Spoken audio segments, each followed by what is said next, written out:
Welcome back to clean news Rajasthan. चलिए देखते हैं राजस्थान की 15 फटाफट बड़ी खबरों को। भुजबल लाल सरकार की इस योजना से बच्चों को मिलेगा 50 लाख रुपए तक का लाभ। राजस्थान में मुख्यमंत्री आयुष्मान बाल संबल योजना से 18 साल के बच्चों की 56 तरह की गंभीर बीमारियों को फ्री में इलाज होगा। 50 लाख रुपए तक का इलाज फ्री में होगा। इस योजना के लिए 2 प्रमुख शर्तें रखी गई हैं। पहली शर्त, रोग का दुर्लभ बीमारियों की राष्ट्रीय नीति 2021 में सूचीबद्ध होना जरूरी है। दूसरी शर्त, राजस्थान सरकार ने जो अस्पताल घोषित की है उनमें से कम 2 अस्पतालों से बीमारी की पुष्टि होनी चाहिए। इसके बाद 50 लाख रुपए तक का फ्री में इलाज होगा। शीतलहर का कहर, राजस्थान के जिले में बदला स्कूल का समय। राजस्थान में कड़ाके की सर्दी पड़ रही है, साथ ही उत्तर भारत में बर्फबारी की वजह से शीतलहर चल रही है, जिसकी वजह से जिला कलेक्टर को अधिकार है कि वह जिले की स्कूल की छुट्टियां घोषित कर सकते हैं। बढ़ती ठंड को देखते हुए उदयपुर के जिला कलेक्टर अरविंद पोसवाल ने जिले के सभी राजकीय और गैर राजकीय विद्यालयों में कक्षा 1 से 8 तक के लिए 15 से 18 जनवरी तक का समय बदलकर प्रातः 10 बजे से दोपहर 3 बजे तक कर दिया है।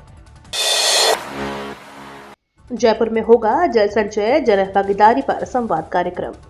राजस्थान को जल आत्मनिर्भर बनाने के लक्ष्य के तहत मुख्यमंत्री आवास पर आज जल संचय जन भागीदारी विषय पर एक संवाद कार्यक्रम आयोजित किया गया। इस कार्यक्रम में केंद्रीय जल शक्ति मंत्री CR पाटिल मुख्य अतिथि के रूप में भाग लेंगे। शाम को राजकीय महाविद्यालय सांगानेर में वर्षा जल संचयन कार्यों का भूमि पूजन कर अभियान का शुभारंभ किया जाएगा। मकर संक्रांति पर JDA ने दिया बड़ा तोहफा। जयपुर विकास प्राधिकरण ने मकर संक्रांति पर अपनी नई आवासीय योजना पटेल नगर का शुभारंभ कर दिया है। इस योजना के तहत 270 भूखंडों का आवंटन किया जाएगा। आवेदन प्रक्रिया मकर संक्रांति से ऑनलाइन शुरू हुई और पहले ही दिन कई लोगों ने आवेदन कर दिया। आवेदन की अंतिम तिथि 13 फरवरी 2025 निर्धारित की गई है, जिसकी लॉटरी 24 फरवरी को निकलेगी। विधानसभा में बीजेपी को घेरने के लिए कांग्रेस का बिग प्लान। राजस्थान विधानसभा का तीसरा सत्र 31 जनवरी 2025 से शुरू होने जा रहा है। अनुमान लगाया जा रहा है कि यह सत्र इस बार हंगामेदार होने वाला है। भाजपा सरकार जात धर्मांतरण, भूजल और मीसा बिल जैसे विधेयक पारित कराने की तैयारी कर रही है। वहीं कांग्रेस ने सरकार को घेरने के लिए शैडो कैबिनेट बनाई है। इस शैडो कैबिनेट में कांग्रेस के वरिष्ठ नेताओं का विभागदार जिम्मेदारी दी गई है, ताकि वे सरकार की नीतियों और फैसलों को पूरी तैयारी के साथ हमला कर सके। निशाना लगाया तो तबाही तय, 17 सेकंड में दुश्मन के टैंक को बर्बाद करेगी नाग मिसाइल। भारतीय सेना ने राजस्थान के जैसलमेर में नाग एंटी टैंक गाइडेड मिसाइल का सफल परीक्षण किया। इस मिसाइल की खासियत इसकी सटीकता है, जो दुश्मन के ठिकानों को पूरी तरह से नष्ट करने में सक्षम है। यह मिसाइल हर मौसम में काम करने में सक्षम रहेगी और इससे भारतीय सेना की ताकत में बड़ा इजाफा माना जा रहा है। जानकारों के अनुसार नाग मिसाइल तीसरी पीढ़ी की मिसाइल है, जो 4 किलोमीटर दूर खड़े टैंक को महज 17 से 18 सेकंड में उड़ाने का दम रखती है। 2028 में कितनी ऊंची उड़ेगी कांग्रेस की पतंग। राजस्थान के पूर्व डिप्टी CM सचिन पायलट मंगलवार को टोंक जिले के दौरे पर आए। मकर संक्रांति के अवसर पर उन्होंने ग्रामीण क्षेत्रों में कई विकास कार्यों का लोकार्पण किया। इसके बाद उन्होंने एक कार्यकर्ता के घर की छत पर बैठकर लंच किया। कुछ देर बाद मीडिया से रूबरू हुए, जिसमें उनसे पूछा गया कि 2028 में पायलट और कांग्रेस की पतंग कितनी ऊंची उड़ेगी। इस पर कांग्रेस के राष्ट्रीय महासचिव ने मुस्कुराते हुए कहा कि आप सभी को संक्रांति की बधाई, आप लोग पतंग उड़ाइए, मैं तो खुद पायलट हूँ।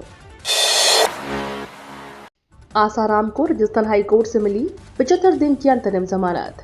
राजस्थान हाई कोर्ट की डिवीजन बेंच ने जोधपुर रेप केस मामले में दोषी आसाराम को 75 दिन की अंतरिम जमानत दे दी है। मंगलवार को जस्टिस दिनेश मेहता और जस्टिस विनीत कुमार माथुर ने कहा कि आसाराम 31 मार्च 2025 तक जेल के बाहर रहकर अपना इलाज करवा सकेंगे।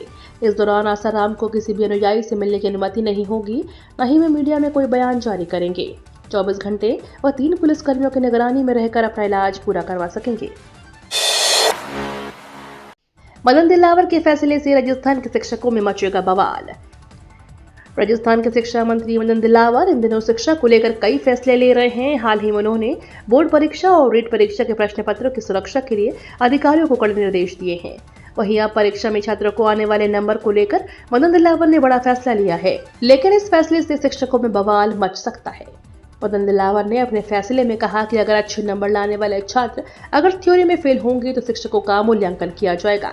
शिक्षा मंत्री मदन दिलावर ने कहा कि राज्य के विद्यालय में शिक्षक द्वारा सत्रांक यानी सेशन के दौरान प्रैक्टिकल में 20 में से 20 नंबर छात्र को देती है, उस छात्र को थ्योरी में 80 में से 40 नंबर यानी 50% नंबर लाना होगा। अगर ऐसा नहीं होता है तो बच्चों को पास कर दिया जाएगा, लेकिन मास्टर साहब फेल हो जाएंगे। सुप्रीम कोर्ट पहुंचा राजस्थानी भाषा को रीट में शामिल करने का मामला। रीट परीक्षा में राजस्थानी भाषा की मान्यता का मामला अब सुप्रीम कोर्ट तक पहुंच गया है। याचिकाकर्ता पदम मेहता और डॉक्टर कल्याण सिंह शेखावत की विशेष अनुमति याचिका पर सुनवाई करते हुए सुप्रीम कोर्ट की तरफ से राज्य सरकार को जवाब पेश करने के लिए नोटिस जारी किए गए हैं। हवा में उड़ रही मौत की डोर, जयपुर में अब तक 49 लोग घायल।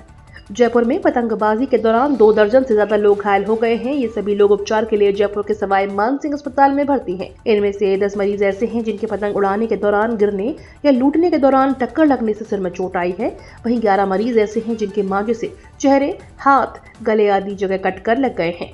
डॉक्टर के मुताबिक करीब 10 गंभीर मरीजों को पॉलीट्रोमा वार्ड में भर्ती किया है।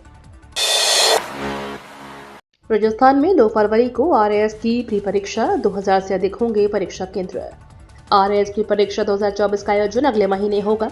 राजस्थान लोक सेवा आयोग ने 2 फरवरी को आरएएस प्री करवाने की तारीख तय कर दी है। प्रदेश के 2000 से अधिक परीक्षा केंद्रों पर इस परीक्षा का आयोजन किया जाएगा। यह परीक्षा कुल 733 पदों के लिए परीक्षा आयोजित की जा रही है। इनमें राज्य सेवाओं के लिए 346 और अधीनस्थ सेवाओं के लिए 387 पद शामिल हैं। भरतपुर में 25 करोड़ की लागत से बनेगा 4 लेन मार्ग। भरतपुर में केंद्रीय बस स्टैंड से मथुरा बाईपास तक जाने वाले गोलपुरा बाईपास को 4 लेन में बदलने की तैयारियां जोरों पर है। करीब 25 करोड़ रुपए की लागत से बनने वाले इस बाईपास का निर्माण जल्द ही शुरू होगा। सार्वजनिक निर्माण विभाग ने इसकी योजना तैयार कर जिला कलेक्टर को सौंप दी है। उम्मीद की जा रही है कि इस पर जल्द ही मुख्यमंत्री द्वारा बजट में घोषणा की जाएगी और उसके बाद टेंडर प्रक्रिया शुरू होगी। मनरेगा में फर्जीवाड़ा रोकने एमएमएस ऐप का नया वर्जन किया लॉन्च। केंद्र सरकार ने मजदूरी के कल्याण के लिए चलाई योजना मनरेगा फर्जीवाड़े का शिकार होती रहती है, जिसको लेकर सरकार तरह तरह के कदम उठाती भी रही है। जिसको लेकर पहले एमएमएस ऐप भी लॉन्च किया गया था, जिसके तहत ऑफलाइन सिस्टम खत्म कर इस ऐप के जरिए मनरेगा श्रमिकों की हाजिरी लगाई जाने लगी। लेकिन अब सरकार ने इस ऐप का नया वर्जन लॉन्च किया है। सरकार का तर्क है कि इस फर्जीवाड़े पर रोक लगेगी।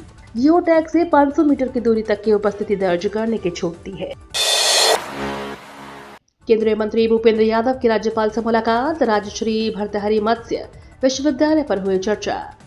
केंद्रीय मंत्री भूपेश यादव ने जयपुर पहुंचकर राज्यपाल हरिभाव बागड़े से मिलकर राज्य ऋषि भर्तृहरि मत्स्य विश्वविद्यालय में नए विभाग खुलवाने और एडमिनिस्ट्रेटिव ब्लॉक व अन्य मुद्दों के साथ भूमि पूजन की बात कही। भूपेंद्र यादव ने राजश्री भर्तृहरि मत्स्य विश्वविद्यालय को अलवर के लोगों के लिए कैसे आगे बढ़ाया जाए, इस विषय पर भी राज्यपाल से चर्चा की। उन्होंने राज्यपाल को बताया कि हल्दीना में विश्वविद्यालय को जमीन मिलने के बावजूद यह अभी तक वहां शिफ्ट नहीं हो पाया और अभी तक बाबू शोभराम कॉलेज के एक हिस्से में चल रही है। ये तो थी राजस्थान की बड़ी खबरें। रोजाना सबसे पहले अपडेट पाने के लिए क्लीन न्यूज राजस्थान को अभी सब्सक्राइब करें।